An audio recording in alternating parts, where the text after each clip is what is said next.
Hello అందరికీ నమస్తే. నా పేరు doctor Bolla Srinivasulu. Welcome to voice of Andhra YouTube channel. ఇది సామాన్యుని గొంతుక. నేను ఈరోజు ప్రకాశం జిల్లాలోని పశ్చిమ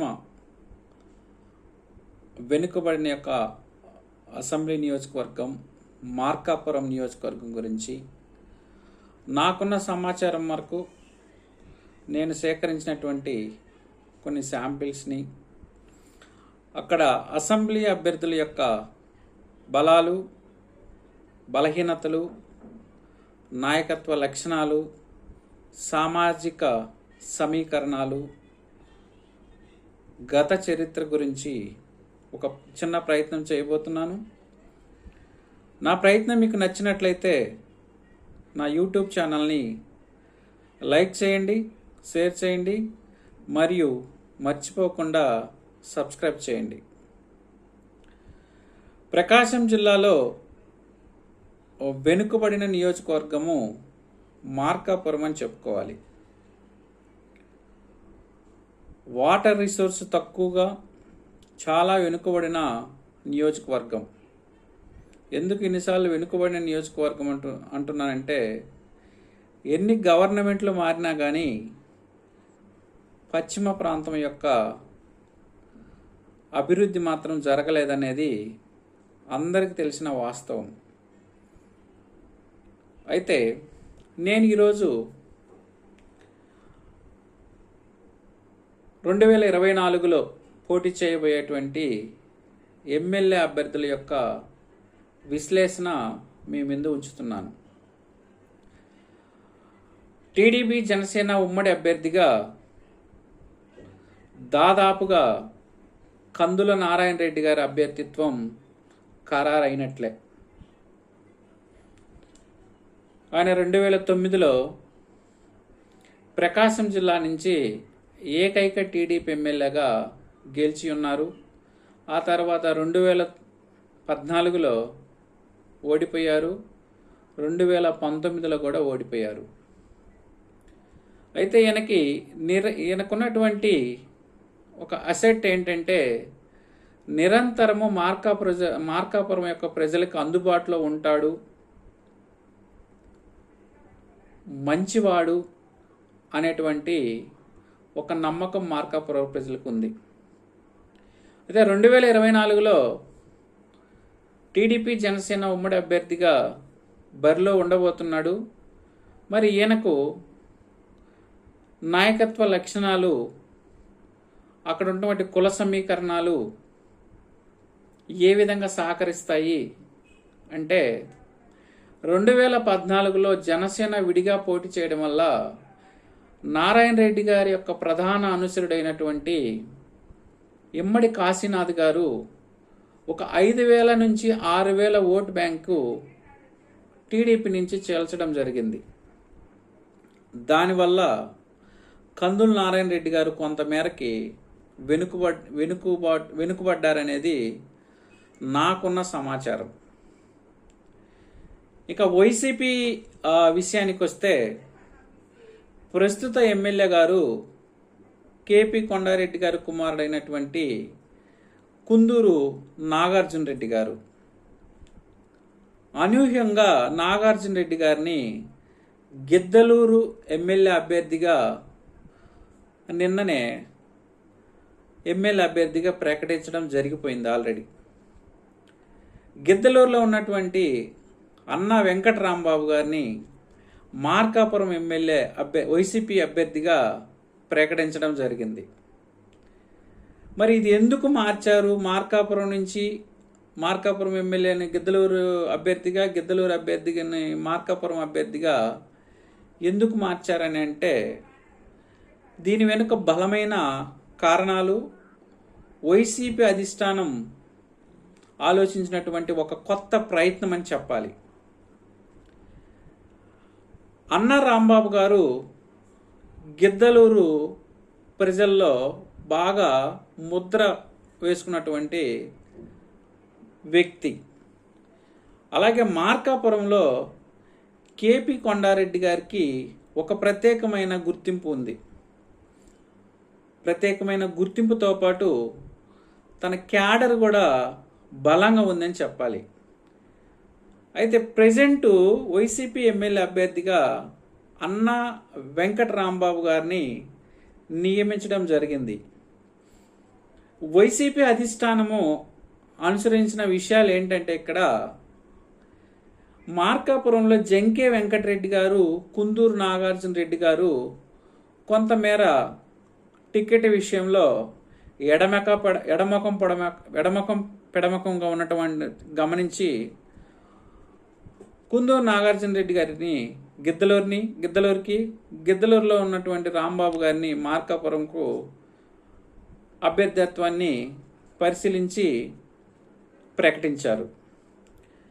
అయితే అన్నా రాంబాబు గారు మార్కాపురానికి కొత్త ఏమి కాకపోయినా కొంతమేరకి ప్రజల్లో నాగార్జున రెడ్డి గారి ఫ్యామిలీతో పోల్చుకుంటే కొంతమేరకి ఈయనకు కొత్తే. అయితే అన్నా రాంబాబు గారిని మార్కాపురం ప్రకటించటం వల్ల వైసీపీకి అనూహ్యంగా ఓట్ బ్యాంక్ ఏమి పెరగదు. ఇక్కడ అనూహ్యంగా ఓట్ బ్యాంక్ పెరగాలంటే జంకే వెంకటరెడ్డి గారి యొక్క వర్గం కంప్లీట్గా అన్నా రాంబాబు గారికి సపోర్ట్ చేయాలి. అదేవిధంగా కుందూరు నాగార్జున రెడ్డి గారి యొక్క వర్గం కూడా కంప్లీట్గా అన్నా రాంబాబు గారికి సపోర్ట్ చేయాలి.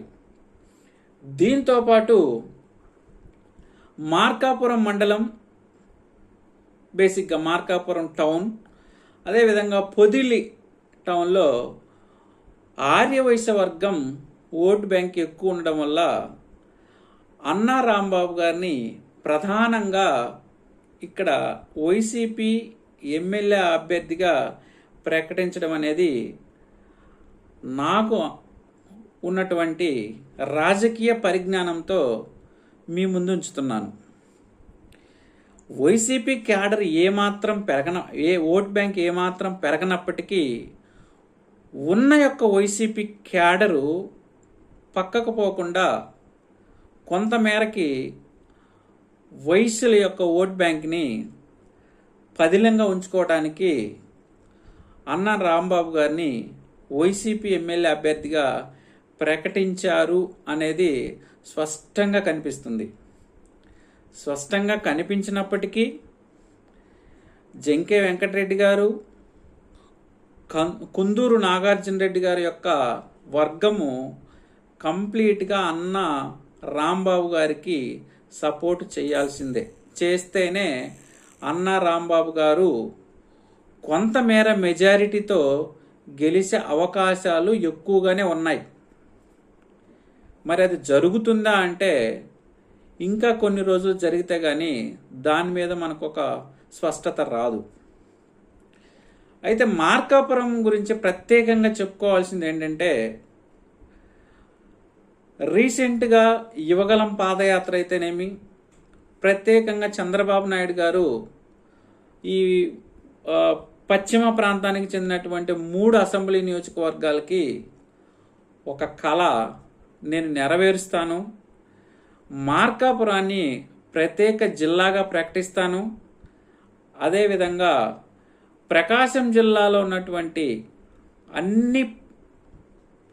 అందరు రైతులకు కూడా నేను వెలుగొండ ప్రాజెక్ట్ని 2024 రాగానే పూర్తి చేసే బాధ్యత టీడీపీ జనసేన తీసుకుంటుందని పలుమార్లు చెప్పినటువంటి విషయాలు.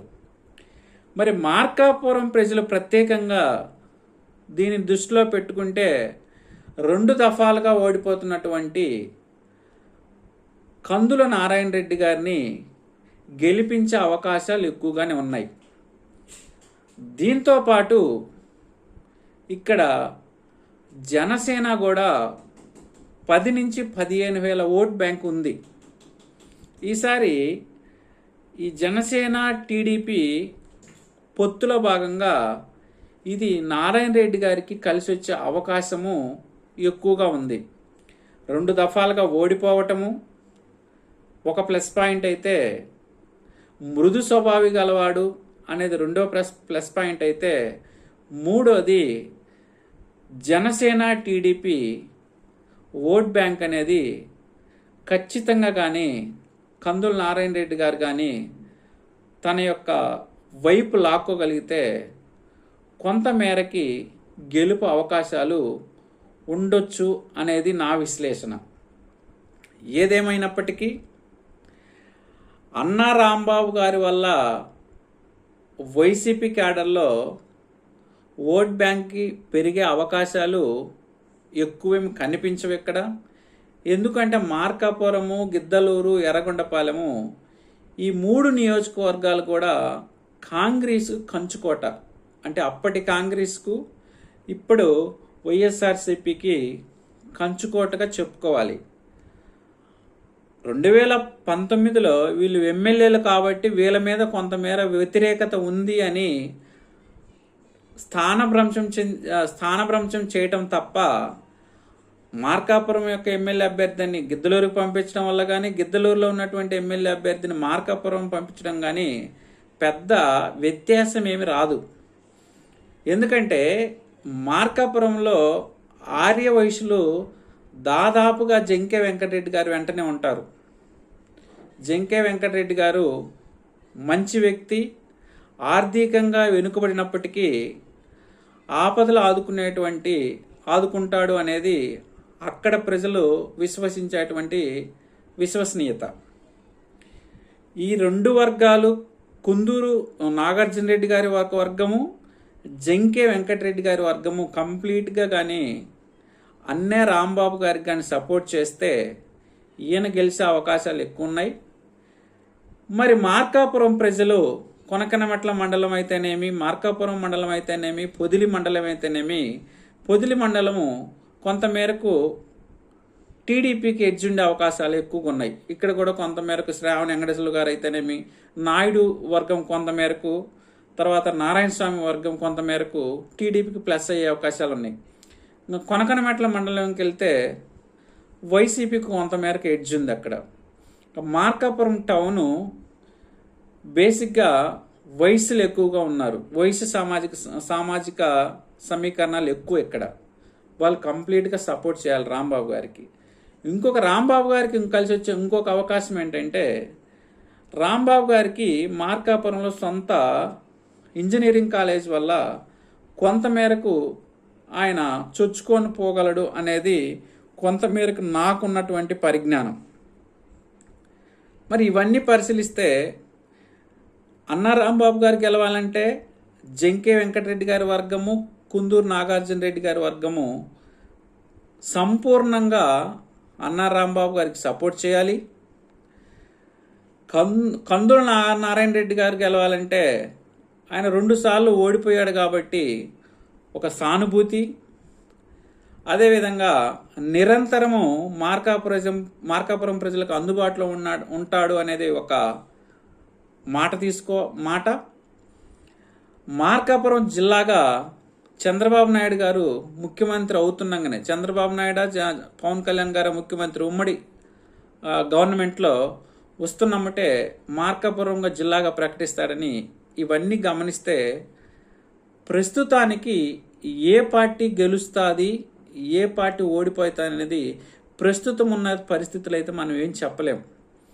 అక్కడున్న కుల సమీకరణాలు కావచ్చు, సామాజిక సమీకరణాలు కావచ్చు, రాజకీయ చైతన్యం కావచ్చు, అక్కడ ఒక 1 or 2% వైసీపీకి ఎడ్జ్ ఉన్నప్పటికీ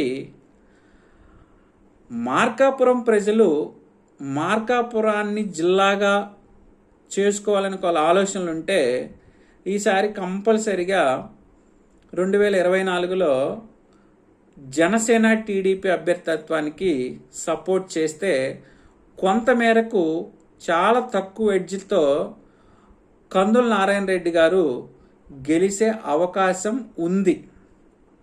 ఇది సంపూర్ణంగా మార్కాపురం ప్రజలు జిల్లాగా మరియు వెలుగొండ ప్రాజెక్టును దృష్టిలో పెట్టుకొని ఓటు కానీ నారాయణ రెడ్డి గారికి వేస్తే, ఎందుకంటే 2024లో ఏ పార్టీ గెలుస్తుందో కూడా చెప్పలేని పరిస్థితులు ఉన్నాం ఇప్పటికీ. కాబట్టి కొంతమేరకు edge Janasena TDP government form అయ్యే ఎడ్జి కొంతమేర కనిపిస్తుంది. కాబట్టి ఈ విధంగా చూసుకుంటే నారాయణ రెడ్డి గారు స్వల్ప మెజారిటీతో గెలిచే అవకాశాలు ఉన్నాయి. కాబట్టి ఇది టఫ్ ఫైట్ అనే చెప్పాలి, ప్రస్తుతానికి టఫ్ ఫైట్ అనే చెప్పాలి. వైసీపీ అభ్యర్థి కానీ జంకే వెంకటరెడ్డి గారు అయితే కొంతమేరకు ఎక్కువ పర్సెంట్ వైసీపీకి ఎడ్జ్ ఉండేది అనేది నాకున్న సమాచారం. ఒక విధంగా ప్రస్తుతానికైతే ఇది మంచి టఫ్ ఫైట్గా నడుస్తుంది. మరి అక్కడ మార్కాపురం ప్రజలు మార్కాపురం జిల్లాగా ప్రకటించుకుంటారా, వెలుగొండ ప్రాజెక్టుని యొక్క కళను నెరవేర్చుకుంటారా అంటే ఇంకా 2-3 నెలలు, ఎలక్షన్ కోడ్ రాయే ముందు ఒక 20-25 రోజులు వస్తే కానీ మనం ఏంటనేది ఇంకా మనము కంప్లీట్ గ్రౌండ్ రిపోర్ట్ చెప్పలేము. కాబట్టి ఇప్పటి వరకు నాకున్న సమాచారం వరకు ఇద్దరు కూడా వైసీపీ క్యాడర్ అలానే ఉంది. జనసేన యాడ్ అవ్వడం వల్ల టీడీపీ కూడా మంచి జోష్లో ఉందనేది నాకున్న సమాచారం. నా ప్రయత్నం నచ్చినట్లయితే నా యూట్యూబ్ ఛానల్ని లైక్ చేయండి, షేర్ చేయండి, సబ్స్క్రైబ్ చేయండి. మీ అందరికీ ధన్యవాదాలు. జై భారత్.